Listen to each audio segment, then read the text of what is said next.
Bet. Mark, yes, sir. What's up, everybody? This is BP with TRPT, Change of Direction, episode 9. I got my man Bobby Tatum here.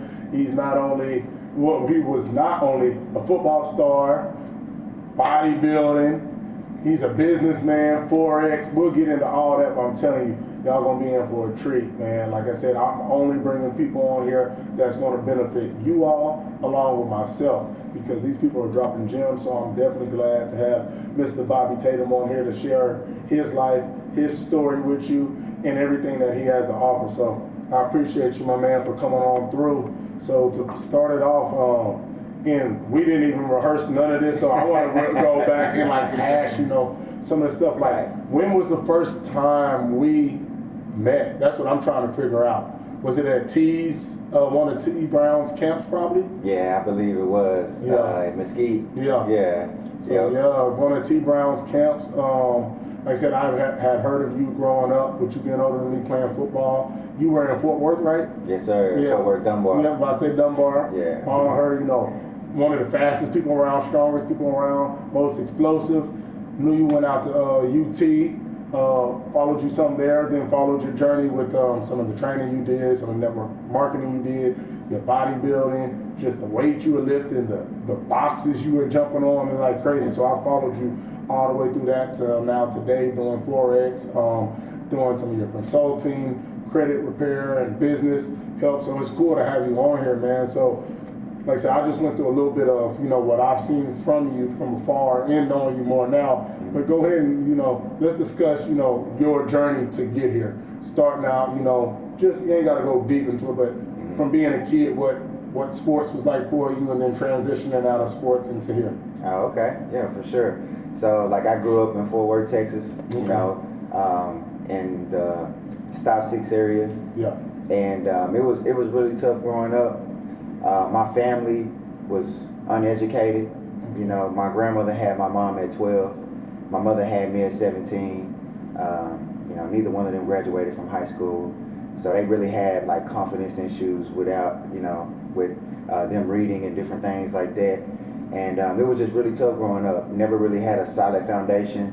My parents were split, and we would go back and forth. It seemed like every other year, always moving, always having a different place to live, different schools. I went to so many different schools growing up. And I remember at one point, I was at North Crowley, and things were not going good. The coaches were being unfair to me. They would take offers that I had from colleges, and they would throw them in the trash. Yeah. And it was something that they didn't like about me, and I remember I had just won a state championship in powerlifting. I remember I just got like third in the 400 as a sophomore, and I decided to leave that school and go somewhere else. I went to Dunbar, and my dad, he said he didn't want to have nothing to do with me if I decided to leave. So I went to Dunbar. I became an All-American, one of the top safeties in the country, one of the top football players in the country, one of the top athletes, track athletes in the country. And then went to University of Texas early. I graduated high school early. Went to UT. Saw some immediate success. Played on the national championship team. Won a national championship. Actually got into a fight with one of my best friends, Vince Young. Yeah. And that was absolutely crazy, because that was one of my best friends at the time. When I first got there, I was getting my butt kicked because I was a great athlete, but I didn't know anything about football. Yeah. And he really pulled me to the side, and he became like a big brother figure to me. And he taught me pretty much everything I know about football from the offensive standpoint. And it really helped me start to excel, and really play as a true freshman. So much shout out to VY, that's one of my best friends, man. But one day we ended up getting into a fight, and it had nothing to do with each other, because we had been best friends pretty much the whole time. Yeah. And I was mad at the coaches one day. They cussed me out for like 30 minutes. Coach Akina, if anybody know Coach Dwayne Akina, like, he's a monster. He's a really aggressive coach. And he cussed me out for like 30 minutes straight, and I was so upset. I went to the locker room, and I had a towel on my head, and VY came in playing, and it was just the wrong day, wrong time, and we got into a little scuffle, and then I ended up getting kicked out of the University of Texas. Now you can't mess with the star quarterback. during the football season, like they're just, no, you can't have Yeah. it, right? So looking back, that was a bad mistake on my end. You know, I Yeah. wish I would have had more constraint and really just held myself back and focused on football because, you know, Michael Huff ended up graduating that next year. He was number 7 overall, and I would have been right there with him. You know what I'm saying? That secondary y'all had was crazy. Y'all had T. Brown, Huff, right, Griffin, another Griffin. right. Like y'all had everybody. Like y'all had what? Everybody. What? Y'all had 2 of them going the first round. Well, Michael Huff went first round. Uh-huh. Michael Griffin went first round. Who else went? Earl Thomas went first round. Yeah, T. Brown went 5th. He should have went first round if he would have got in trouble. Where we talked about that. Right, and he was going into that draft. He was the number 5 rated corner in the draft going in. Right. You know, DBs is going. Shoot, you'll get 5 of them in the first round. If not, you second. Like that secondary was amazing. Like that's Right. one of the best defenses ever. You've seen the game, obviously. Everybody's seen the game versus USC. Right. What that defense was able to do to Reggie Bush. Right. And give them boys fits out there like they did. So yeah, I know that had to be a crazy time to be at the University of Texas, and also a time to be such a great athlete, a sucky time to be at the University of Texas. Because it's like, bro, like I'm really nice. Like these cats is like super nice. Right. Like all these first rounders in front of me. So like, what was that kind of like? Because you know, a lot of guys when they complain about not playing, it's like, but I'm better than this guy, and there's like an argument. Sometimes it's not, or sometimes. But when you got just first rounders in front of you, what's that kind of like? It's just like I just gotta wait my turn, like, or are you still like, bro, I'm better than this dude. I don't care if he's going first round. What? I mean, that was the issue. Like when I graduated from high school early, I came into the University of Texas at 200 pounds, running a 4.3 flat 40. Mm-hmm. You know what I'm saying? Like I was the biggest, fastest, strongest DB. Period, by far. You know, like when I came in, I think Terrell Brown was 175 pounds. Yeah, I was like 25 pounds bigger than him and faster. Uh-huh. You know, and the same thing with Aaron Ross. He was like 180 pounds. So I was like 20 pounds bigger than everybody else, and I was like way faster. Yeah. You know, and I felt like I was more aggressive. You know, like I felt like I should have been playing, and a lot of them did too. Exactly. You know, I know when we went through the spring, a lot of them thought I was a starter. Mm-hmm. You know, during spring ball, and you know, it just didn't happen that way, just because of the culture of that university. You got to wait your turn. That's one of the things. You know, we had so many people. You know, they wanted to give everybody a shot to make it to the next level. So they felt like, you know, you could wait your turn. If you're a true freshman, you know, you got 3 years to wait, you know, before you can get your shot, because we had so much talent. You know what I mean? And then after that, after the University of Texas, and you know, losing my football career, I felt like I just decided I never wanted to be cut from a team again. You know what I mean? So I had offers to play in the Canadian Football League, and I just wasn't interested at all. You know, especially to make $50,000 to go to Canada to play football. Like, exactly. By the time you spend half of that over there, and then you come back after taxes, you done played for free, ain't you? Right. I mean, you broke. You might as well go work at Target Warehouse. You know what I mean? So I just decided to become an entrepreneur. I started looking up different ways to make money, because I always knew I had to be rich. Like it was no question. Like I had to be rich. It was no question. Yeah. So that's the reason why I played football in the first place. You know, growing up in Fort Worth, you know, the only people I saw become successful were the people who became drug dealers, or the people who made it in professional sports. Yeah. You know, so I kind of took that route of professional sports, and I realized that most athletes after football, they were broke. Yep. Right, and it was ridiculous, man, and it's a crazy amount of people that happened to. Most people end up broke after playing sports because they never learn about money. Exactly. So I really decided to become a master of money, and I decided to look at the people that were making the most amount of money in the world. And when I looked up the biggest money makers, I looked up hedge fund managers, and I saw that the average of the top 20 hedge fund managers on Wall Street averaged $500 million a year. And I said, that's what I need to be doing right there. You know what I'm saying? I need that. That's the type of money I want to make. And just looking into that industry, some of the top hedge fund managers make over $1 billion a year. A guy named Michael Platt, he's one of the best in the industry. He managed a $35 billion fund, and basically he raised money from rich people, and he traded that money in the foreign exchange market. He actually owned a company of traders, and they traded in the foreign exchange market, and when they profit on that money, they split it with the investors. So he had $35 billion under management. Last year they did about a 50% return. So he did over $15 billion in profit. And as the owner, he took home almost $2 billion in 1 year. That's crazy. So those are the type of numbers that get me excited. So I said, man, instead of being a football player that maybe make $1 million in their career, a couple $1 million in their career, I want to make billions of dollars. And what we're talking about is what he can do is to the day he died. Right. Football, no matter how good you are, there's a lifespan. Right. As good as Tom Brady, Drew Brees, and these guys are, Dirks, the Kobe's, the LeBron that played for 20 years, you're still 42 when you're done. Right. You still got another, hopefully, God willing, 40 years. And that's the longest of the long. Most of the guys are playing 3 years, if that. Right. So you're 25, 26, and you made a couple of million, and it's like, okay, but now what? So that's what I always tell people is, football, basketball, sports is cool, but there's a lifespan to that. There's really no lifespan on knowledge that comes with money and being able to continue to make that money in a business.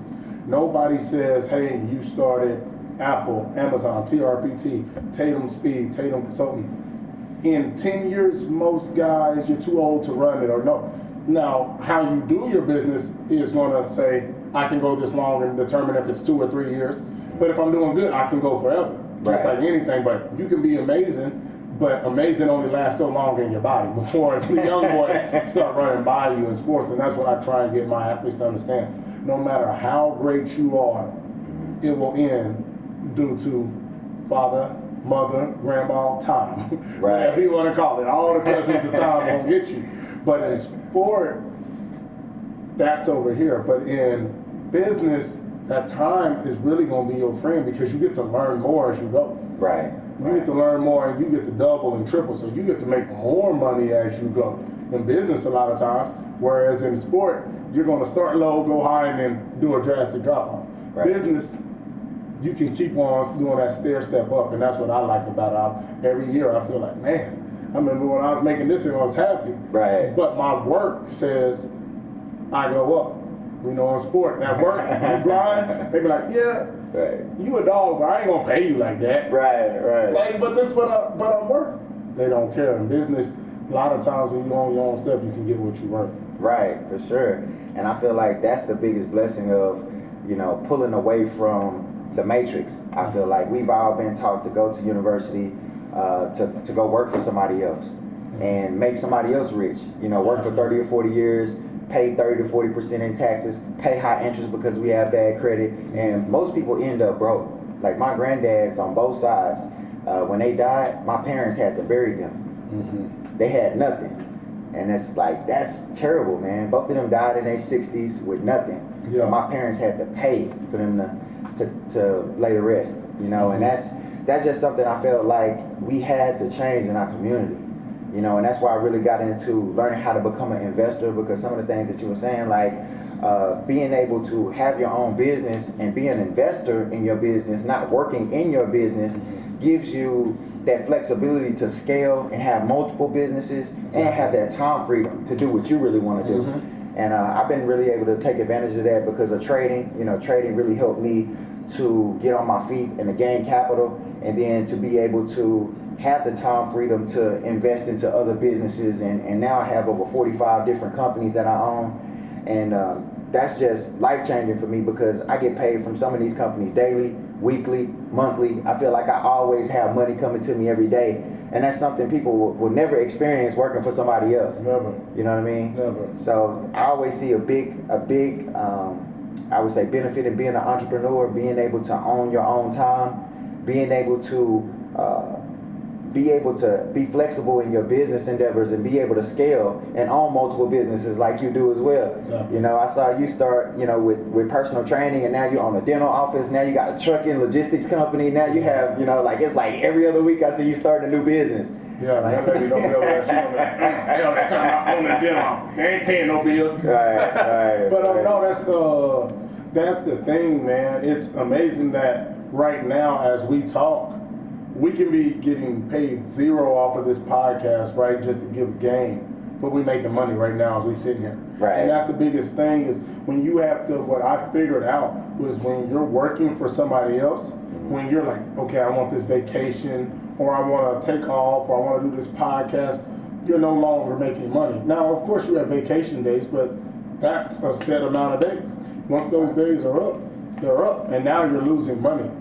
What we do is I can literally take off a month from going into the facility and I'm still going to get paid. Or I can say I'm never going to go in the facility for the year and I'm going to still get paid. Right. I don't got to drive the truck. You know, the thing, that's why you have great people around you that are employees, contractors, whatever they want to be, and they'll help you grow your business. No different than I was in teaching. Right. I was an employee helping somebody else grow their business or work under a structure. So that's what I love about it, is I never could take vacations when I was teaching or when I didn't have facilities or other businesses. Because I'm like, everybody, you gonna go out this weekend with us to, say, Vegas? And I'm like, okay, if it costs me $1,000 between getting there, doing everything I want to do, okay, that's $1,000 down. Or I can stay home and make $1,000 this weekend. That's a $2,000 difference on one trip. Right. So I'm always gonna take the money. Right. Right? But now it's like, okay, I got a structure built, I can go here, there's classes set up, there's a building, somebody can run it, and I'm gonna still get paid. That was always my biggest thing, is I gotta get to a point to where I can still make money while enjoying life. Because Right. it's not enjoyable when you only can do it once a year. Right. I always tell people, hey, you gonna go on this vacation? I said, this is just me personally. You don't have to live like this, but I'm not going to work a year to a year and a half to spend all that money in 4 days on a vacation. That never made sense to me. Work Right. 365 to spend in 4. Ooh, not a good investment. Right? And now I was like, I worked too hard to do that. I said, I'm going to work my butt off so I can just go when I want to. Right. Because it's been there. So that's how I've always viewed, you know what I mean, the working structure, and why I try to get so many businesses under me, because I want to live an amazing life. But it's hard to do that when, like I said, you're having to save for so long and pick this or that. Once you grind on these businesses, I know I'm good. I can be out in Mexico, Cancun, you know, where we went for my brother's wedding, or to Fiji or whatever. And I know, hey, let me check. Bet the trucks is running. Right. Yeah. Right. Or that facility, teams is written it out. So that's always my biggest thing. Find something that you enjoy, but that'll pay you while you're doing things that you enjoy outside of that. Right, for sure. It's so lit, bro, just to see like our growth, you know, Exactly. together. Because we both started in the same, you know, industry, playing football, Yeah. right, growing up, and that was our life. I know for me, that was my whole life. I didn't know Exactly. anything outside of football, you know, until I had to look for other things when I was done. And just the crazy thing of, you know, going into entrepreneurship, finding success in trading, because before that, I probably could do a whole podcast just talking about how many times I failed in business. Mm-hmm. You know, so I probably had about a 10-year period where I failed so many times I can't even remember how many times I failed. But I finally put it together, and I found, like you said, I had a great group of people that I've been to put around me, and now it's just things are coming to me at a crazy rate, man. Yeah. The blessings are starting to multiply, right? And it seems like I'm starting new businesses all the time, new business ventures. Like I said, I got 45 businesses, and you know, before it's said and done, I want to have 1,000 businesses. Yeah. You know, and it's so crazy in today's society. You know, some people kind of look at that as being a negative thing, especially when it comes from African American males. Yeah. Right? You could see Warren Buffett have 1,000 businesses. Nobody ever questioned his credibility, or you know, if he's running a Ponzi or if it's a scam or not. You know, Yeah. everybody kind of look at him as the Oracle of Omaha. Yeah. You know what I mean? And it's a little bit different for African Americans at this time. Yeah. So I really want to just educate our people in what I'm doing. That's why, you know, I started TFU, the Tatum ForEx University, to teach people how to invest. Also, we teach people about credit, business funding, how to create a lendable entity so they can go out and get funding. Because most businesses fail in the first 5 years because of capital. Exactly. Most people don't know how to access the capital. Most people have phenomenal ideas, Mhm. right? Most people have great ideas, but most people don't understand how to structure those ideas into a plan that they can execute, and then have the capital to do that, Exactly. right? Because most people started businesses, then they bootstrapping it, They're usually using the money from one job to kind of, you know, pay for that business, and it's really hard to get the momentum you need to really be able to scale up and be profitable in that business. That's why most businesses die in around the first 5 years. Exactly. So that's why, like in my businesses, I really focus on how to get the money. That's the biggest thing is if Right. you don't got the money, you can't start a business. And that's always like, man, how are you doing this, DP? How are you doing that? Because I have the money to get it started. It's like, it's not hard once the business is running. It's just you have to have the money to run it. I was with a guy yesterday, big real estate guy, and he said in 2006 is when he did his first build. And he said he went to the bank and got $107,000, you know, to start his first build, so he can then build, get the profits from that, so on and so forth. But that's what people don't realize. Like, it took that 107 to go make the 300,000. Right. And if you don't never get that 107, you never get the 300. And that's where that, you know, the loans or the credit lines or the investors or all these different funds, angel investors and stuff that people that don't know about it will never get to that business because they think, oh, I just got to work as a teacher for all these years and hopefully, but you're not going to probably save $107,000 in that fashion once you leave your parents' house. I saved tons of money. Right. But I stayed with my mom. I didn't have any kids. You know, I didn't have all this overhead. Right. Most people at 21 already gotta have their own car. They want to live in their own apartment. Right. Shoot, they might have a kid by then, 2, 3. Right. You know what I mean? So you're not going to be able to say that. So what do you need to do? Learn the options of how to get these sums of money to start what you need. Right. That's why I don't think people really pay attention to what's going on with money. Like for instance, Shark Tank, a great show of how investors work, right? But people watch the show for entertainment and don't never be like, oh, they're getting this money to fund this and do that. Or they also talk about, hey, we went to a bank and they gave us this much, but we need more. They don't listen to, oh, I can go get money from the bank and I can use an investor, but then I got to give up equity in my business. Because a lot of people are like, oh, I want to get invested. I'm like, but with your business structure is giving up 50% going to give you any money. They're like, yeah, I'm not making that much to get. I'm like, these are things, don't get a lot of credit then. Right. Don't give somebody half your business, you know what I mean? And that's what people, unless they're going to do what Mark Cuban's going to do. Right. Take you from 100,000 to 10 million. You can have 80% then. Right. But if you just basically giving me the money and saying, now go do what you're going to do, just go get that from the bank as well. Right. So that's what people really got to learn. And I'm glad that's why we have people like you and other people that I've talked to and are friends with that are showing people how to go get their own money so they can keep equity in their businesses. Right, for sure. That's what it's all about. It's about ownership. In 2020, you have to have ownership if you want to create long-term wealth and build legacy for your family. You know, and that's what I take pride in and what I do every day. You know, I started is, you know, teaching people how to trade in ForEx, and it kind of expanded into business overall. Some of my clients are doing extremely well right now. Like my brother is one of my clients. The Officer Tatum is his brand. Yeah. You know, he was a police officer for 6 years. He was making about $50,000 a year. He was depressed. He was going through a lot of mental, emotional issues. And I remember I drove up to Tucson, Arizona. That's where he was staying at the time. And I stayed with him for 3 months. Yeah. I really helped him come up with a solid game plan. And fast forward to today, he's a multi-millionaire. He did over $300,000 last month between his 3 businesses. Yeah. He built his YouTube channel up to 1.3 million subscribers. He did $130,000 last month on that alone. Yeah. So just having the proper information, it can be a game changer for most people. You know, he always had that in him, you know, to do amazing things like that, but he just didn't have the information. Exactly. Right? He didn't even have the confidence to move forward and get it done. You know, so that's one of the biggest things I really want to do for our community is really just inspire our black entrepreneurs to make black entrepreneurship great again. Yeah. You know, I kind of been saying that recently, and I just want African American men to know that we can do great business too. We don't have to be scammers. We don't have to be dope dealers. We don't have to be entertainers to make millions of dollars. You know, like growing up, I always thought football or selling dope was the only way I would become a multimillionaire. I never thought I could become a millionaire from my own business that I own. Exactly. You know what I mean?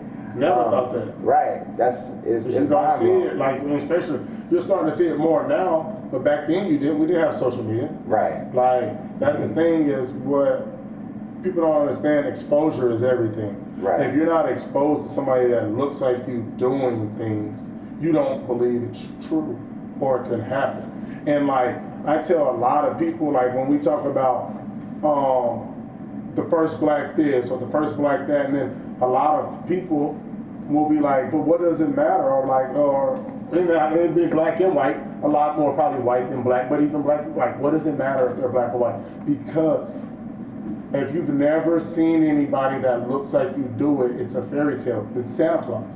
Right. Right? There's people who's walked into the dental office and being like, oh, I've never seen like a little black girl. Mommy, I didn't know that there could be a black dentist because she's only seen white dentists. Right. So in her mind, I can't do this because none of those people look like me. Why do you think like exposure in seeing some, for instance, the first 4-minute mile, nobody ever ran a mile ever Right. in the history of the world because it was humanly impossible. Then the first person did it. And then the exposure was he's just another human and he's a runner like us, right? Didn't matter black, white for that instance. But then they said within the next year, 480 other people ran a 4-minute mile or something crazy. But it took the first person to do it and you to be exposed to, this is possible. Let me work towards this. Right. If I never seen anybody look like me doing something like that, I'll be like, nah, we can't do that. And that's why I tell parents that exposure is everything. Get your kids out there and let them see these things are possible. Take them to different areas that they don't live in, regardless if it's up or down. You have to expose people to things for them to understand that this is possible to happen to you on a good end, or we might be living in Holland Park, and it's possible to be down here as well. Not to look down on anybody, but check this out. They didn't think they would be living like this one day, but bad decisions led them here. Mm-hmm. So you have to expose people. Experiences and exposure is everything to me, and that's what I found. Like I try and get around people that make as much money. I try and get around the people that are the best fathers, the best husbands, the best whatever, so I can be like, okay, there are people out here doing this, and that's how I've been able to run my businesses and be so successful. I probably had my best month ever, a lot of money. I'm bet, killing. But then I'm around you and other guys that are making $300,000. We'll talk about you, $800,000 in a day trading. Guys that I know that are making a couple of million every month, from real estate. So I look at myself as like, okay, bet, I'm killing it to me, but not to them. They would be dead if they made what I made this month, for them. And it's the same thing for me that, that if I made that what somebody else made, I'd be like, ooh, if I made that this month, I'll be pissed. Right. And that's the thing about always trying to level up, exposing yourself to people that are doing better than you. Right. That's what's up, for sure. I mean, I just had a meeting with one of my mentors. He made over $80 million in his career in auto sales. And we were just talking yesterday for a couple hours, and I'm always seeking that knowledge to level myself up to a whole nother level. Yeah. You know what I mean? So you talked about having a lot of businesses. What are some of the different businesses that you own? My consulting business, credit repair, business funding, ForEx education, trucking and logistics business. I have a real estate business. I have a real estate fund. I have a hedge fund where I trade ForEx for rich investors. I just have multiple businesses kind of around those businesses as well. So like in ForEx, I own a brokerage. I own, the trading education company. I trade for individuals with the hedge fund. So it's like with some of those businesses, I own multiple businesses within that one, industry. Yeah, no, that's cool. Just like spreads off, kind of like with mine. Like, we have our TRPT, but then we do, my dad has the stretching and the RPR, then I have that facility, then we do this with it. So that's what I try and do. I try and get what I'm good at, and then what can I do outside of training, through training, that's not training or a different type of training, like all those things, because it's still in my wheelhouse. Right. Like I said, okay, now I do trucking. We out here pushing these loads, but now we'll start doing seminars or make a startup book of how to get rolling in trucking or whatever. So it's still under the trucking thing, but it's a whole different entity of how we're making money off of it. That's my biggest thing is stay in your lanes until if you know another lane, you can jump in it. Like I say, I didn't know trucking. And there's no pun intended, but I jumped in that lane. Right. And now we rolling, and now that I'm getting to know that, now I'm building other lanes off of that. And that's what I always do, try and figure out what I'm good at and say, okay, this is how you can make money in it, but then you can do this, this, this, and this.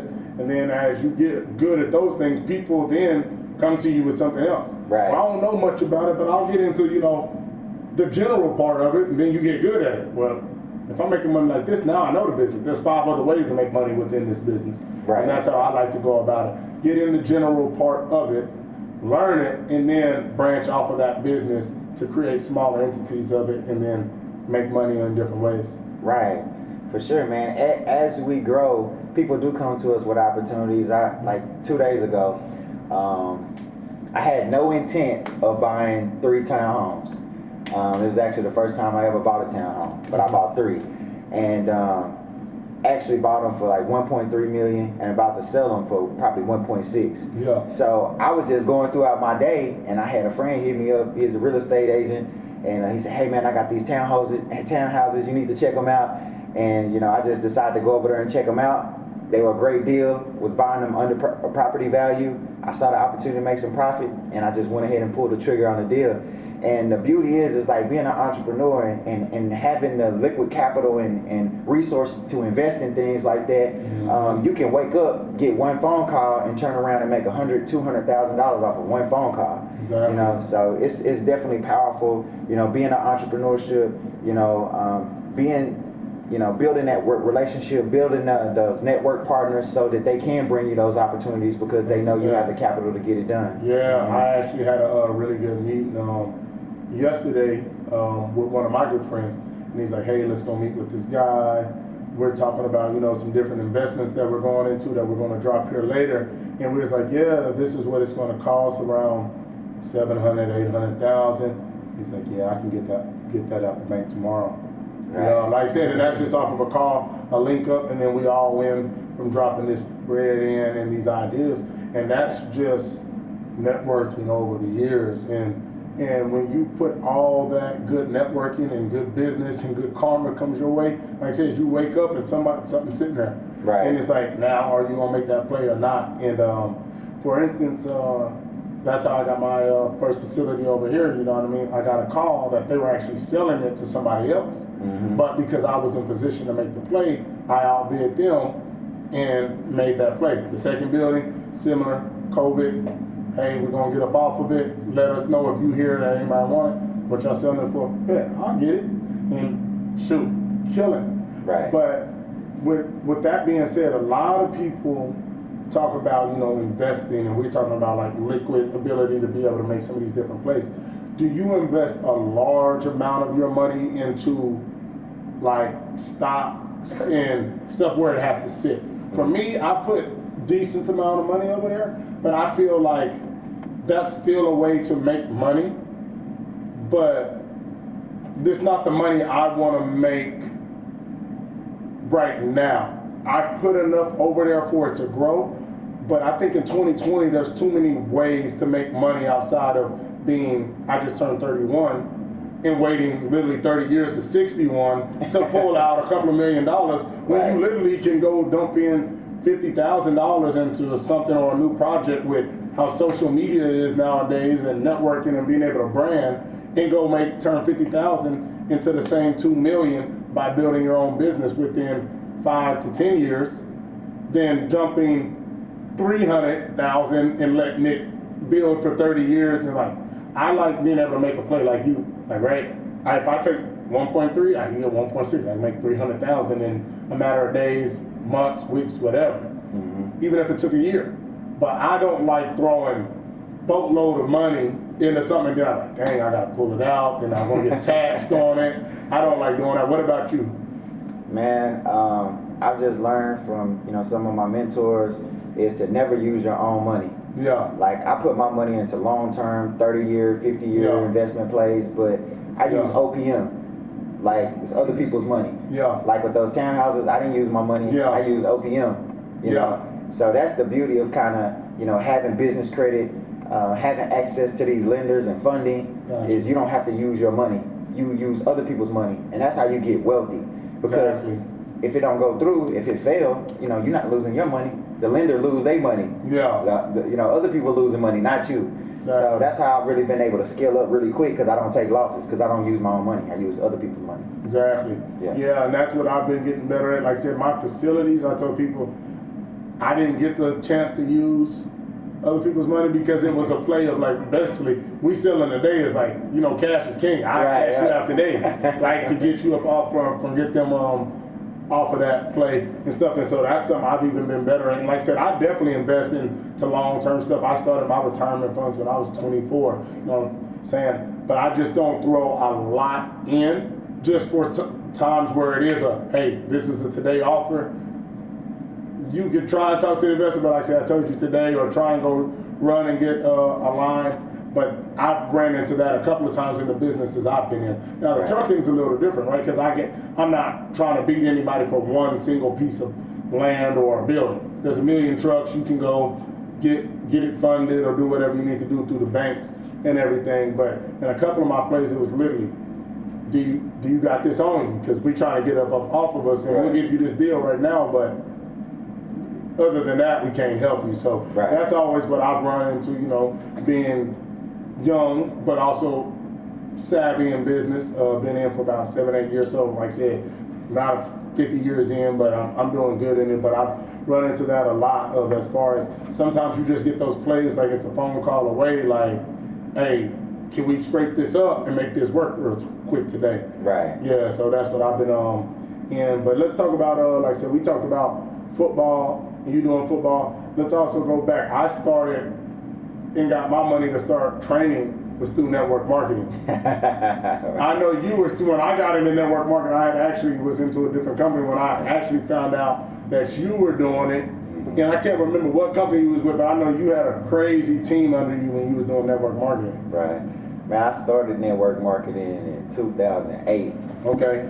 You know, and I'm still in a couple network marketing companies now. Yeah. And I mean, I don't promote it, but the business model is phenomenal. You know, most people don't succeed because most people don't have discipline. Most people don't have a plan. And that's with anything. That's why most of the world is struggling financially. Yeah. You know, but that industry has created so many millionaires. Most people that I know that's like successful, like they had a stint in network marketing. And like literally, like I said, I always tell people, I'm not ashamed of it. I'm like, that's where I started. That's where I learned business. I learned how to be dedicated. Right. I learned time management. I learned how to talk to people that you're not comfortable talking to.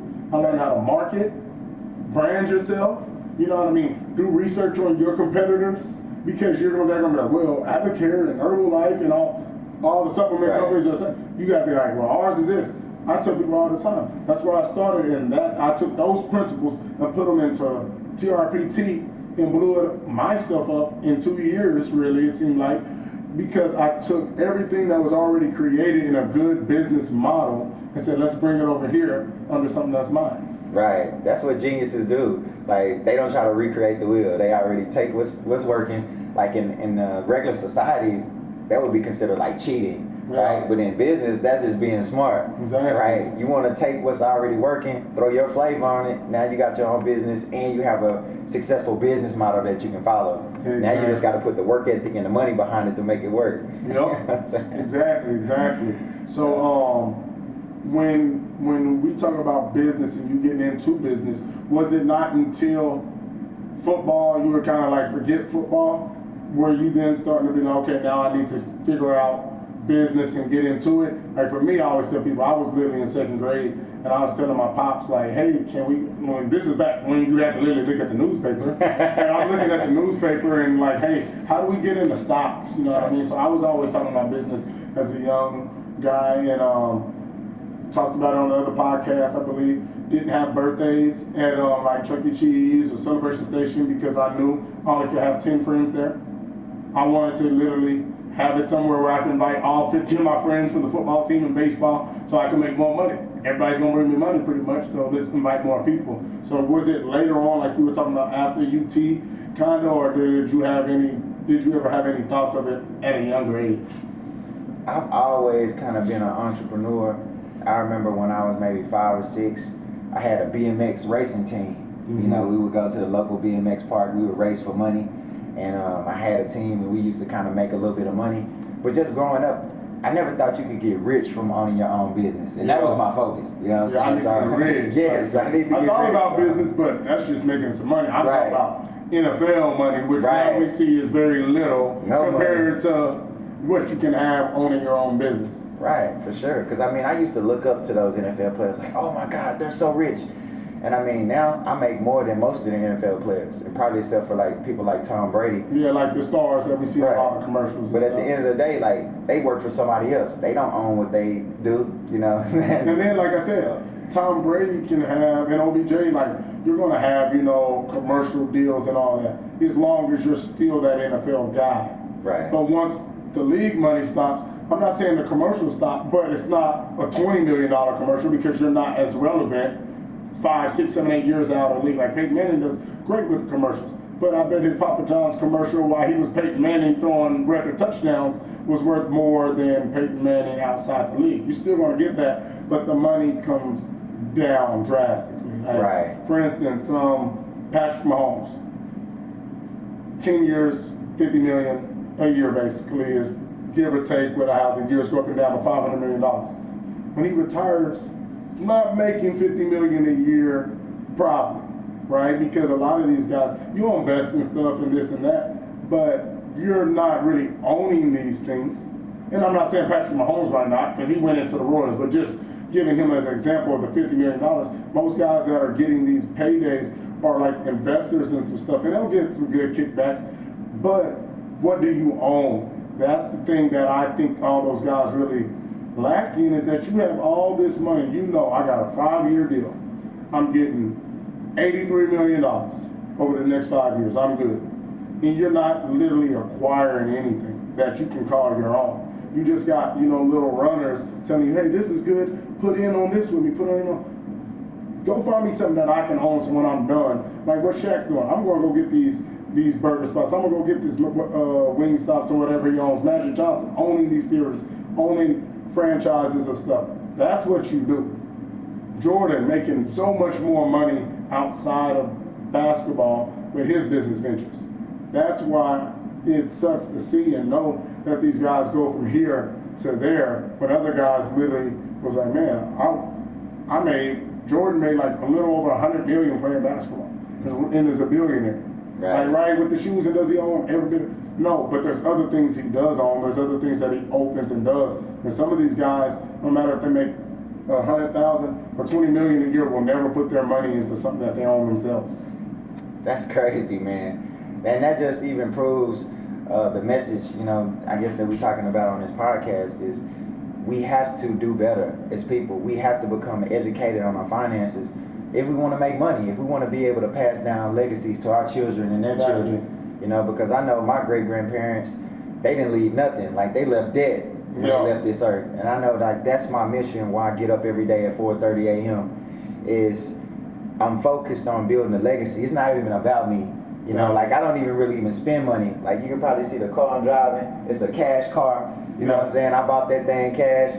You know, I don't have a crazy house yet. Yeah, hey, it's a BMW, by the way. See the car I'm driving. For y'all, obviously, that can't see it. It ain't no Pinto. It's a BMW. But it's a cash car, yeah. Right? I bought it undervalued. I'll probably be able to drive it for a couple months and resell it for a profit if I want to. You know, like I've been really thrifty. Like, I don't spend anything. You know, and that's why I've been able to reinvest almost everything that I have and make, you know, quantum leaps as far as my growth in my businesses. You know, I went from 6 years ago, I had one functioning business, to today I have 45 businesses. And most of those businesses are 6 or 7 figure companies. Yeah. Right? Except some of the ones I started like in the last 30 or 45 days. You know, so it's been a blessing to be able to, you know, learn business and then to be able to apply it multiple times. You know, a lot of people look at me and like, bro, how do you own 45 businesses? Because I'm not working in those businesses. I own them. You know, I'm not the CEO. I'm the chairman. I'm on the board. You know, I make the decisions and they get it done. So, like, when you have that position, I mean, there's no limit. 45 businesses is nothing. Exactly. Like, I want to do 45 businesses a year. Exactly. If I can, you know, when I'm all said and done, I want to be like Berkshire Hathaway, you know, Warren Buffett. You know, he owns over 1,000 businesses. Yeah. You know, making billions of dollars a year. So 100%. I just want to be able to inspire people to really do that in our communities. Like, why can't we be like Warren Buffett? Why can't we have billions of dollars? Exactly. You know, the number one, the richest African American in the United States is Robert Smith. He lives in Houston. He's a private equity fund. Is that the one that did the college for the? Right. I think it was Morehouse. Yeah, one of the HBCUs paid off all their student loans for their graduation. Yeah, like $30 million that he paid out. Yeah. Yeah. So that's the type of impact I want to be able to have. I want to be able to give away $30 million. You know, and not even have to look at my bank account. You know what I mean? 100%. So with owning 45, and you're talking about, you know, I'm not working in those businesses. What is it like building your team and like putting people in position? Like, is it hard, or is it people you know? Is it family? Is it friends? Is it connections? That's what a lot of things that people don't know how to do is build a team to be able to help them achieve your goals, but also for that team to achieve their own goals within, you know, your dream that you have set for yourself. Right. That's why I believe that football and sports is great, but use it and don't let it use you. You know, most people get used by sports. Yeah. You know, one of my best friends, he killed himself this past year, and then coming out of high school, he was the man. You know, went to A&M on a full ride. You know, everybody wanted to be like him, including me. Yeah. You know, and it didn't work out for football, and he never was the same. You know, he ended up committing suicide. And on the opposite end of the spectrum, like, I've been able to use football and the lessons I've learned and the team building, because I've always been a team captain on every team I've ever been on, even the national championship team. You know, and I've been able to take those leadership qualities and to interject them into my businesses. Yeah. You know, and that's how I you know, purchase companies, and then I go in and find the right leadership. I find the right CEO. I find the right COO, the CFO to run the company. We put the systems in place, and then now I can go back and do what I've been doing, and what I'm good at is going to find more deals and bringing more capital into the mix. Gotcha. Yeah, that's big. A lot of people don't understand that. Man, you can't do it all yourself. Like for me, when I started my trucking, I can't go drive every day and go train. Like, you on the road for hours. So I'm like, hey, let me find some guys that do this, which were happen to be two of my really good friends from high school. I played football with them, guys I trusted, and they're beasts. All I gotta do is I check in. Hey, y'all boys good? Y'all know we got you know, it's on the app that we use for Amazon Relay right now. Hey, y'all see on the app? Yep, we got it. My truck usually is at the facility. It's not there the whole week. They got it over at their spot, so it's closer to them and where we gotta go. I'm not even gonna see the truck this week. Right. But on Friday, that money gonna get sent from Amazon, right? Then I'm gonna cut them their checks, and that's the cool thing about it. You find people that you trust and know can get the job done. If you don't even, I bought the truck, but I don't got to see it. Right. To, you know, bring back what we need, and that's something that people don't understand, is that you don't want to do it all yourself. If you can do a business all by yourself, it's not making a lot of money. Right. You're not in the grand scheme of things. I make good money. I make even better money now that I got 12 trainers. Right. Right? So if you're doing it by yourself, you're not doing enough. For sure. And I know that's cool, because I remember even like when I was hitting you up and we started talking about this podcast the first time, and this and that, and you was like, yeah, let me talk to my assistant. I said, okay, hold up. Then I get a text says, this is Bobby, Mr. Tatum's assistant. I said, chill out, I need to give you one of those. Junior, what's up? It really helped me out though, bro, because it sound cool, but like, my assistant is why I'm so productive right now, bro, because I'm a Gemini, like, I'm in a million different places, and she always bring me back to where I need to be. Hey, you have a meeting in 15 minutes. Like, that's why I kind of got here on time. If it weren't for her, like, I probably wouldn't even made it today. Just being for real, just like, you know, she's incredible in my business. Like, I need more. I need to replicate her. I need 2 or 3 more. You know what I'm saying? So I can be even more productive. You know what I'm saying? Exactly. So let's talk about 800,000 in a day. How does one go about that? Get my notes out. Man, so I'll make this short, because this is really a long story, but I'm gonna make it real short. When I first learned how to trade, and I wanted to create that hedge fund. I reached out to my financial advisor that I got connected with when I thought I was going to go play in the NFL.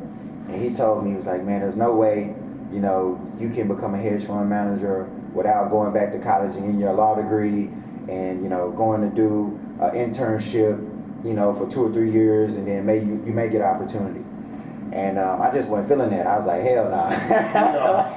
There's no way in the world I'm going back to university at all. Exactly. I never graduated. Like, I left, I think I had like 15 hours left, and I was committed that I would never go back.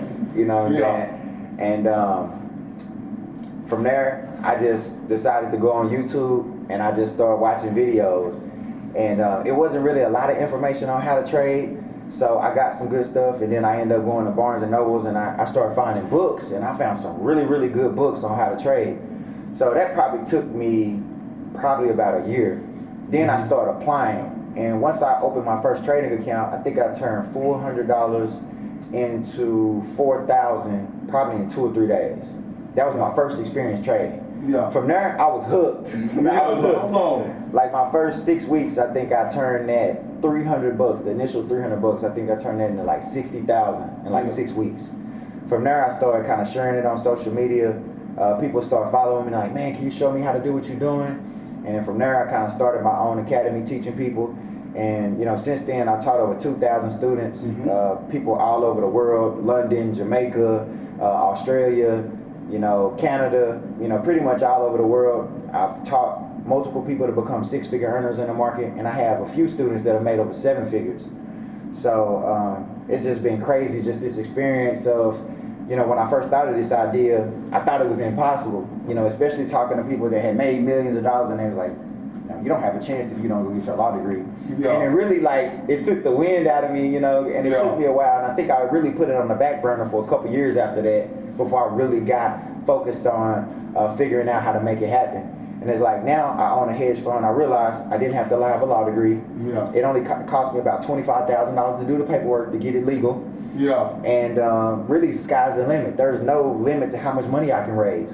You know, and I have multiple good investments going on right now. But what I'm doing, I'm outperforming some of the biggest investment companies in the world right now. Like I told you, one of the best in the world, they did 50% return in a year. Some of my trading accounts do 50% return in a month. Yeah. You know, so we're getting great returns, you know, in my company, and this is just the beginning. You know, I just opened this fund. You know, I can't even imagine where I'll be over the next 3 years, 5 years, 10 years with this fund. It'll easily be $1 billion fund if I decide to keep it public and keep taking money from outside investors. Exactly. So, like, when you go in and into your trading account, is there any days where you're like, hey, I'm trying to hit this 800,000 or 100,000, but today, you know, I'm good with 5 or 10. Let's just go get. Is there a specific number you're trying to hit daily, or is it like, hey, just today, this is what the market kind of looking like, and I can swing for it, or I might need to just, you know, chill a little bit and see if I can grab a little something today. Right.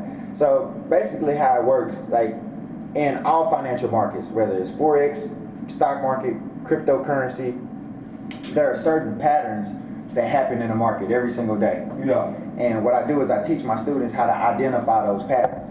And basically, I only trade when I see those patterns. You know, and how I trade, I trade like the banks. You know, most retail traders lose money in the markets. 95% of people lose money in the markets. And the reason is because most people, they get on the smaller time frames, like the 1 minute, the 5 minute, where it's a whole bunch of action going on, and they trying to make money all day. They trying to day trade. You know, and usually you make money real fast, but you lose it just as fast. So I learned how to trade like the banks. The banks, they take bigger positions because they're swinging in the market. You know, they may be in a position for weeks, months. They may be in a position for years. You know, so I started to think more so on that, thought process, and that's how I was able to kind of grow my trading account to the point where I can do 800,000 in a day, you know, and that's because I have a $7 million account. Yeah. You know, and that's not really a big amount of growth on, you know, that amount of money when you think about it. You know, as far as, you know, how when some people think about 800,000, they probably thought I started with 100,000 or maybe a $500,000 account. Yeah. You know, that was actually a small amount of growth, on that size account. Yeah. So Got you. So you're more, like I said, you're thinking on a bigger picture. I'm trying to do what the big boys are doing. Right. I'm not trying to just be grabbing pennies all day and hopefully get that dollar. I'm sit back, let it work, and we're gonna go get $100, and y'all gonna keep trying to get $1 100 times. Right. I'm just gonna get that 100, then I'm gonna do it again and do it again. Right. Well, that's definitely smart. Well, I believe the first time I came and met with you out in Dallas, we were up in that boardroom. We were meeting with a couple of guys and everything, but then we met with me and you, maybe, and maybe it was another person in there. I think you said you went and spent a lot of money with somebody as well, like to mentor you in trading. Like, and just along those lines, can you talk about what it takes to like invest in yourself to make a lot of money? Like, people don't want to spend any money, they just want to, like I said, hopefully I can read YouTube. I'm gonna watch YouTube a couple times, read a couple of books, never spend any money back into myself to make money. Right. Can you talk about, like, you know, your experiences of having to reinvest back into yourself and say, hey, if I don't invest in myself for this knowledge, I'm not gonna ever get to that $800,000 day. Right, for sure. You have to invest in yourself if you want dynamic success, if you want a large amount of success, because it takes a certain amount of work to get there. Most people just go the long route to get there because they try to learn themselves. They try to be self-made. They try to figure it out themselves. And what happens is you end up taking 10 years to figure out how to learn a skill set that probably could have took you 2 months if you got the proper mentorship. So that's what I've been able to do is I realized that you want to go hire the best to teach you and you want to cut that learning curve. 100%. You know, and that's what I did with trading. That's what I did in the private equity space with, you know, buying and selling these companies, with my hedge fund trading for wealthy individuals. I went to go learn from the best. That's how I could implement their knowledge into what I'm doing and get dramatic success in a short amount of time. Yeah. So, like I said, like I'm a big believer in getting that education. I've spent over $100,000 for one mentorship group being a part of. It's the $100 Million Mastermind. If you look it up, it's a powerful group of people, entrepreneurs. Jordan Belfort is a part of that educational staff. You know, he was the original Wolf of Wall Street. Right, exactly. So that group of mentorship is just ridiculous, and it's $100,000. Yeah. You know, so total, I spent easily over $500,000 just in my education. I would say over the last 5 or 6 years. Yeah. So I believe if you want to grow big, like you have to invest big in yourself first Exactly. and foremost. So, Yeah, I don't think people really understand that. Right. I know I was talking to a guy about, he was, what was it, Derek Grace. Are you familiar with him online? Yeah. Right? He was like making... Tatum mentor. Yeah. Hey, I told him, I tell everybody when I tell him about him, I said, hey man, dude, I'm like, y'all wouldn't know, so I don't, say his name. I figured you would. I said, man, there's this one guy. If he walked in this room right now, you'd be like, bro, we better run. This man, like tatted face, body, longest dreads. He looked like, he might come and take everything up off you. Right. And my man making 1.5 million or more a month, you know what I mean? And I was telling guys, but he posted, hey, just this month alone, I dropped 400,000 on education or investing back into myself. You have to spend that money to make this money.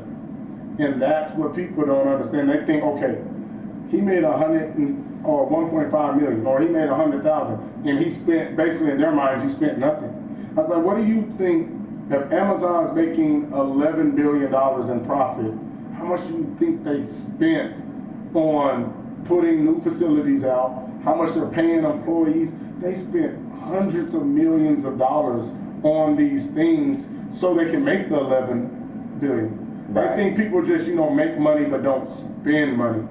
Like, it's crazy. I tell people, you realize the people that are making all this money in a year spend more than you might make in your life in a month to make the money that they're making. That's what they don't understand. There's people spending, because you're making, there's people making 10, 20, 30, $50 million a month.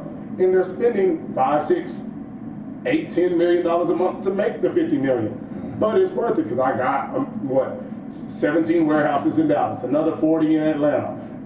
These got bills on, you know what I mean? And I got employees in there. And that's what I try and teach people. If you're not willing to spend money, you're not gonna make money. Right. Like I had another friend, man, I just hate seeing the money go. Well, you definitely ain't gonna like seeing the money come in because you ain't never gonna see it. Right. What do you mean you don't like seeing it go? What? Like even in the simplest investing, where have you ever heard? Yeah, I didn't have to put nothing up front to make all this money.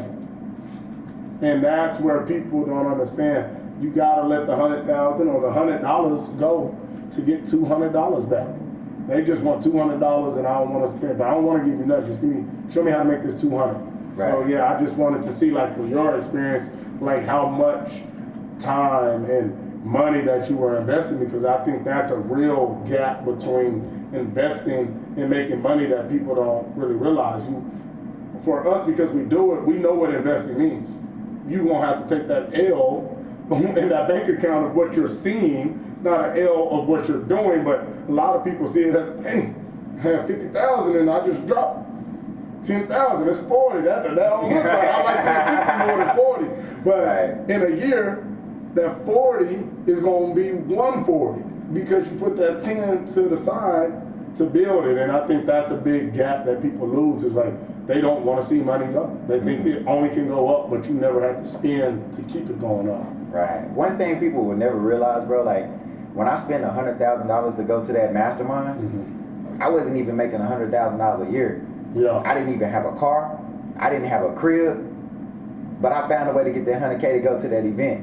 And it was one of the things that really changed my life and really opened up my perspective, just meeting so many people, because all the other people that was there paid $100K too. You know what I'm saying? So it was just, I networked with a different group of people, and that has completely changed everything that I'm doing. Exactly. So it's worth it. I would have spent $1 million to go to that event. You know exactly, what I mean? and that's the biggest thing, is once again the exposure, right? Because now you're like, okay, these people spent $100K to get here too, so that means they got to be doing something. Everybody couldn't have scraped it together like me in there. You know what I mean? Right. Most of these probably just went and got the $100K from themselves. You know what I mean? So what if I can connect, or what are they saying they did? Because there's always some interesting tidbit that you're like, it was that easy, bro? Right. That's all I needed to know. And it's literally that one thing. They think the event is worth the $100K. Right. No, it's one thing that you got to get out of every event, and it makes it worth that $100K. That's why I tell people, hey, if you want to talk to me, like I still talk to this person, that person, but if we don't got no real relationship, true friends, true family, or we do business together, and you just hit me up, hey, I want to pick a brain. This is what it's going to cost you, bro. Like, because I can be literally doing my podcast, taking care of my other businesses, or playing Call of Duty if I want. Why do I want to sit for 2 hours to help you build $100,000 and I get no, you know what I mean, for my time? I didn't say I have to get anything from business. All I asked was maybe $100 of my time, for my time, because that's what I charge. Or it might be some people charge $1,000. But it's not the whole hour you're looking for. There's only one thing everybody needs out of, you know, an event that can change their life, because that's why it's not a one-tip event. Because the one thing I'm looking for ain't what you're looking for. That one thing could have been the time management or building the team for me. You spending too much time doing this yourself, build the team. Or for you, it could have been like, hey bro, you realize your business is amazing, you just don't got the capital to be making $1 million. Go get that money out the bank on credit, inject it into your business so you can scale it, and boom. That's all. Dang, for real? I didn't need to hire nobody. No, you just need to go scale your business and give more people access to it. And that's what people don't realize. It's one thing can change your life, like that one call. That's why investing in your education is so important, because you don't know which one of these events is going to give you that one thing to take you from $20,000 a year to $20 million a year. And people think, well, yeah, it happens. Go look at Shark Tank. Boys be coming, especially them kids, that be making me mad, bro. Right. Them kids be coming on there with little doggy treat businesses. Mark Cuban or Damon John. Right. Turn that one, they be like, yeah, for the last 3 years since going on Shark Tank, we made over $10 million a year. But it was truly because they got injected with capital and resources. They're selling them same treats. Their business product is no different. Injected capital, injected resources, and a network. Right. And that's what people don't realize. Your business is amazing, your product is amazing, but you don't have the supporting factors to make it really hit. Right, for sure. And that's why I started Tatum Speed Consulting. You know, and that's what I'm doing for entrepreneurs like my brother, helping him scale to multi-millions. That was the thing, man. He's a great speaker. very intelligent individual. He just didn't understand business or the business structure. He didn't understand how to get funding. He didn't understand how to create these digital assets that I helped him create that is now making him millions of dollars. Exactly. So that is everywhere in business. That's why I started my consulting company, because I said, you know, imagine if I could touch 1,000 businesses, I could bring them that same amount of value, and because of that value that I bring, I could get equity in that company. Exactly. And I've just repeated that 45 times. And that's one of the concepts that I really learned from going to that 100K mastermind was automation. The people that I met, they own multiple businesses, but they weren't working in none of those businesses. Yep. Right? They automated that business. They hired the right people. They had the right systems in place, and they made money from their thoughts. Yeah, you know what I mean? 100%. And that's the biggest thing is literally automating in 2020. Yes, sir. Finding the right systems that's going to send out that email for you, send that text message to you, and do all that. And then the things that those computers and systems don't do, you're still automating it by using somebody else's time and not your own time. Right. And once you do that, you don't have to sit there all the time and trade time for money. You're literally making money and doing what you want on your time. Like a lot of people see me on Snapchat and or Instagram and on, you know, on the couch at 10 through 2, 10 a.m. to 2 p.m. And I'm playing Call of Duty, or, you know, I got my, must be nice. It is, because I'm not trading time for money no more. Right. Like, and that's the biggest thing. Now, will I still go get that money on different times? Yes, but I don't got to sit there and scramble. I can literally sit here on a gloomy day, have a podcast, and don't have to worry about, well, dang, I'm not really being productive in a money aspect because I haven't made no money today. Yeah, I am. The facilities are open. And that was my biggest thing. And that's not me saying, no, look at me. No, it's because I was in your situation of never doing anything. Because I had to say, I can't go there. I got to make this money right now. I got to make this money. And if I leave, I'm not going to make money. So how can I take this trip again? Right. And that's why I tell people, I'm not saying that look at me. I'm saying, no, I was you. And it sucks to never go do the fun things with your boys. Not go on vacations and do that because you got to sit at home and make money all day. Right. And that's the decision. And for me, like I said, I'm going to take the money every time, right? But now I can take the trip. I can take the rest of it. Now I don't rest, but I could if I wanted to. Right. Right? But that's the thing. And there's also a difference of not doing it because you want to and not doing something because you have to not do it. I'm not going on vacation right now because I don't want to and I still want to grind, I want to do this. Back then, I'm not going on vacation because I have to not go. Because I have to make this money to pay these bills or do whatever else I need. So once you get options, it's over. Freedom, options. That's the most dangerous thing in the world for anybody and anything, if there's options. If there's only one thing, you ain't too dangerous because I know what you got to do. And if you say, hey, I don't got to be here at this job, that job got to respect, you know, your thoughts on stuff. Now, they don't got to agree with it, but if they value as an employee, hey man, DP kind of saying, and you know we do need him, and he don't need us, and that's what people don't realize. Put yourself in a position of need, because too many of us are in the need of the job we're in, and the job doesn't need us. For sure. Try and figure out something that needs you, and then the Chiefs need Patrick Mahomes, so they give him $500 million. Right. The Chiefs didn't need Kareem Hunt when he got in his incident. They cut him. Right? If they don't need you, I'm gonna cut you. Right. And that's what it is. It's just, if we don't need you, this is what it's gonna be. Right. Regardless of this or that, and we ain't talking about the domestic, right? But let's just change it to a different thing. Let's say Kareem Hunt's situation was a DUI, and Patrick Mahomes was a DUI. Kareem could literally have got cut the week before with a DUI. If Patrick Mahomes get that same DUI, they're like, Patrick, don't do it and embarrass us. Right. You're going to sit out the first quarter. Right. They're not letting another team get that man. Right. And that's what it is. Find that niche in life where you're needed at, and your options are limitless. And listen, that's crazy. I got another guy calling right now that I talk business with. Like I said, that's what people don't realize. Right. Having talks like this and throughout the day, people will call you like, hey bro, what you doing? I got some business ideas. Right. And we need to chop it up. But they think that playing the video game or going out to eat or just, you know, doing whatever mindless things all day is going to get you to where you see all these people that you know, as you see on Instagram, that you look up to. These people are sitting in meetings all day. I literally posted 2 days ago, I believe. The more meetings in the week, the better the week for me.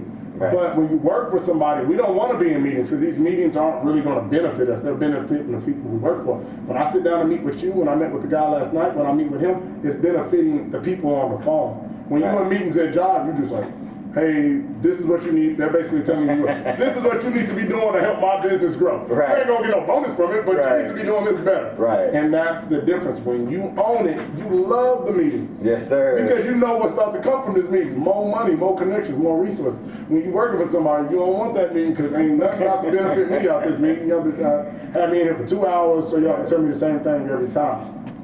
But with that being said, before we wrap it up, is there anything that you want to say to entrepreneurs that are starting, entrepreneurs that are in the middle of the game killing it, entrepreneurs that aren't killing it, just in general? Is there anything that you want to give back before we get off of here and just let people know, hey, I was you, or hey, I aspire to be like, whatever you want to say, you can go ahead and let the camera know, like, hey, this is where I'm at, or this is where I was. Right. Type of thing. So I just say for people in general, people who really want to change their life, people that want to do something different, first and foremost, it's not going to always look the way you expect it to look starting out. Most of the time, you're going to have to start doing something that you don't want to do to get to where you want to go. So sometimes you have to have that initial sacrifice. Like when I first got started, I spent a lot of time away from my kids. I had 2 brand new kids, 2 babies. And I spent a lot of time away from them in the beginning years of their life. That was the sacrifice that I had to make. And some people are not willing to make that sacrifice. So you got to be willing to make that sacrifice. You have to be passionate enough about what you're doing. Your why has to be deep enough for what you're doing to be able to push through the hard times when most people give up. That's pretty much the difference between success and failure. It's not what you do, but it's how you do it. Having that integrity, having that commitment to keep going and keep pushing when things get tough. Because that's the easiest thing to do, is for you to give up. Most people give up. That's why they never see success. It's not about what you're doing in the opportunity. Last year in the United States alone, over 2,000 people every single day in the U.S. became millionaires for the first time. Right now, in a national pandemic, or in a worldwide pandemic with the COVID-19, there's 2 billionaires being made in China every single week. And the United States is not far behind them.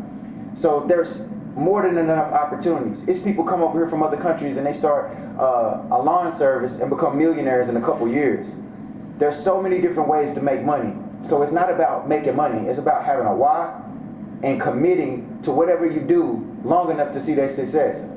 If you're not willing to commit to one thing for the next 18 months, you're not going to see success, more than likely. You can have some short-term success where you can hit some short licks, but to have long-term wealth, you need to build a solid foundation on stone and not on sand.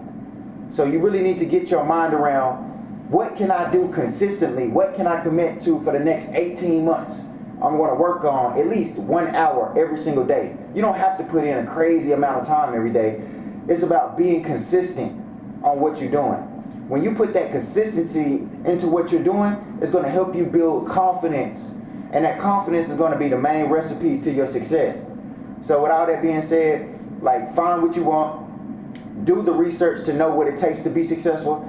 You know, don't believe in that self-made BS. Believe in being God-made and use the tools that God put here on this earth for you, like people like Damon. You know, that you can bounce ideas off of, like-minded people that are going to give you ideas and motivate you and inspire you and hold you accountable to doing the things that you said you were going to do, and just knocking that out consistently, building your confidence, and then your day is going to come. The money is going to come. You just got to make sure that you're building that foundation on stone and not on sand. So that's pretty much all I got to say. And I believe that everybody can be successful with that recipe by building that foundation. And that foundation is having your money right. I'm going to add that part. Have your money right.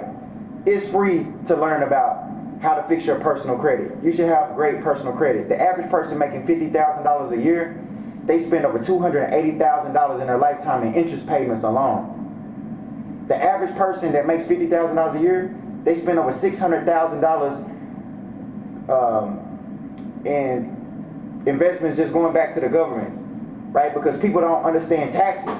People usually pay 40% of what they make back to the government. So just understanding money, understanding how money works, is going to give you that foundation to be able to have success on top of that. So. No, that's good. That was fire right there. Like, for real. Like, people just, they gotta learn, like I said, that money management. They gotta learn that you gotta commit. Everybody wants to go in, like, for instance, with the trucking. I'm like, man, I'm good. You know, we making this extra couple of thousand a month right now, but I'm in it for the long haul. I'm not worried about making $10,000 my first month. Like, we trying to get multiple trucks out there. We trying to get multiple businesses. And that's the thing. Everybody wants to be like, dang, I've been doing this for 3 months, and I'm not. Like, what do you mean you've been doing it for 3 months? Commit to something. Right. You didn't go to school for 3 months to get smart. Like, you have to commit lifetime to not only school, but education to get to where you want to. And with businesses, when you're talking about committing that next, 18 months, that's the thing. People give up on that business that they're trying to make, that we're talking about, like, that you can make $100,000, $200,000, $300,000, $1 million a month on in less than a year. But for 40 years, we'll never second guess working for somebody else minimum wage. Right. That's one of the mindsets that I've never got. In a year, I'm done at trying to build something that I can make endless money on. But for 40 years, I'll mindlessly go to work with this salary that I know I'm better than and never really question it. Right. Complain, but won't really do anything to change it. And that's what I want people to know.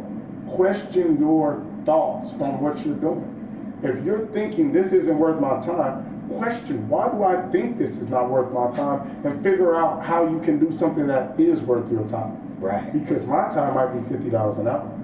Your time might be $3,000 an hour. And with that being said, even that, people are like, $3,000 an hour, well, I can't get to that. I'm like, yes, you can. There's a lot of people doing it out here. Right. In way more than that. Right. In way more than that. And I know them. Right. So I know it's possible. So yeah, I appreciate you, man, for coming through. Like I said, y'all check this man out. It's Mr. Bobby Tatum on Instagram and everything else. We have the Tatum Speed Consulting. You'll be able to find that all on his Instagram. We'll drop his apps on this video. He does live seminars. He has, like I said, the ForEx trading. He does consulting with that. He has actually, what's that? Not our group meet. What we in? That everybody was doing the gifting, the group. What's The that? Telegram? Yeah, Telegram. That's free for the people that want to go, and then there's a paid group. Like I said, he's giving game for free out here too. And the people making the most money, I promise you, they are getting game for free. And then there are paid stuff, but they want to get you to understand the free part, so you want to get the paid part. Promise you, if you can't find anything for free from somebody that they're giving, and it might not have to be personally to you, but it'll be on their Instagram, it'll be somewhere for free if they're making a lot of money, because they know if I give this for free and it's good knowledge, you'll want to pay me. So to say you can't find money things for free, to say you can't find ForEx training for free or something that you want to do for free is because you're looking at the wrong people. Everybody that I know that's making a lot of money has something for free that they give with knowledge, because the free brings you to the paid where I'm going to give you more knowledge. So go find the right people and you can make it work. Like I said, that's episode 9 of TRPT COD, TRPT Change of Direction. Make sure you like, subscribe, man, tell a friend, comment, but we out, man. That's episode 9. Peace. My God. Yes, sir.